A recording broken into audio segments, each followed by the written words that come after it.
Welcome to the Slop Temple. We pray this video helps. In this video, I will explain how to fix a broken zipper on shorts. First, let's identify the common issues you might encounter. Often, the slider gets stuck or the teeth separate. Sometimes, the slider itself is misaligned or a few teeth are bent. Understanding the problem is the first step to a successful repair. You'll need a few basic tools, which we'll discuss in the next segment, to get your shorts working perfectly again. A common issue is a stuck zipper slider. To fix this, you can use a simple household item, a graphite pencil or a small bar of soap. Rub the pencil lead or soap along the zipper teeth, both above and below the slider. This lubrication helps the slider move smoothly.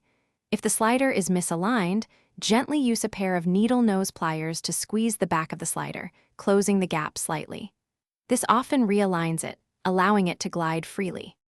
If your slider is beyond repair, replacing it is a straightforward solution. First, you'll need to remove the old slider. This usually involves carefully prying open the metal stopper at the top or bottom of the zipper track with pliers. Once the stopper is off, slide the old slider completely off. Then, carefully thread the new slider onto the zipper teeth, making sure it's oriented correctly. Finally, secure it by crimping a new stopper or sewing a few stitches to create a new stop. When zipper teeth separate, it can be frustrating. For minor separations, you can often use a pair of small pliers to gently realign each tooth, one by one. Work slowly and carefully to avoid further damage.